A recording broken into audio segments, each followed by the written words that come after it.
கவலை கொள்ளாதீர். என் தோழனே, நீ பிரம்மாண்டமாக நினைக்கக்கூடிய இந்த உலக வாழ்வு என்பது ஒரு வீட்டை போன்றது. ஒரு வாசலின் வழியாக நுழைவாய், இன்னொரு வாசலின் வழியாக வெளியேறுவாய்.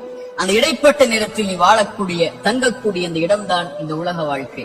இந்த உலக வாழ்க்கையுடைய நேரங்கள் தெரியுமா உனக்கு? 24 மணி நேரம் என்றால் உன்னுடைய உறக்கம், பிரயாணம் 6 மணி நேரம், 2 மணி நேரம் போக நீ எண்ணினால் 6 மணி நேரம் கூட 24 மணி நேரத்தில் முறையாக உனக்காக நீ மாற்ற வேண்டும், நீ செய்ய வேண்டும் என்ற காரியங்களை செய்வதற்கு கிடையாது. 60 ஆண்டுகள் வாழ்ந்தால் 20 ஆண்டுகள் தான் முறையாக வாழ்கிறாய்.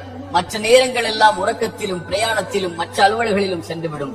இந்த 20 ஆண்டுகளுடைய வாழ்க்கைக்கு தான் நீ இவ்வளவு கவலைப்பட்டு உன்னை அழித்துக் கொண்டிருக்கிறாய். என் தோழனை, இந்த உலகத்தில் 3 மனிதர்கள் உண்டு. அதில் ஒருவன் நேற்றுள்ளதை நினைத்து நிகழ்காலத்தை அழித்துக் கொண்டிருப்பான். நேற்றில் ஏதாவது சோகம் நடந்திருக்கும், கவலைகள் நடந்திருக்கும், இல்லாமல் இருந்திருக்கும். அதை எண்ணி அதே கவலையோடு நிகழ்காலத்தையும் அழித்துக் கொண்டிருப்பான். இன்னொரு மனிதன் எதிர்காலம் வந்திருக்கவே செய்யாது, அந்த பயத்தை கொண்டு நிகழ்காலத்தை அழித்துக் கொண்டிருப்பான்.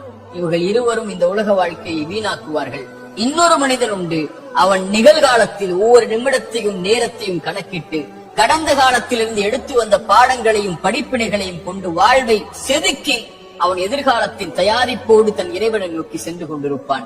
இவன் தான் வெற்றி அடைவான்.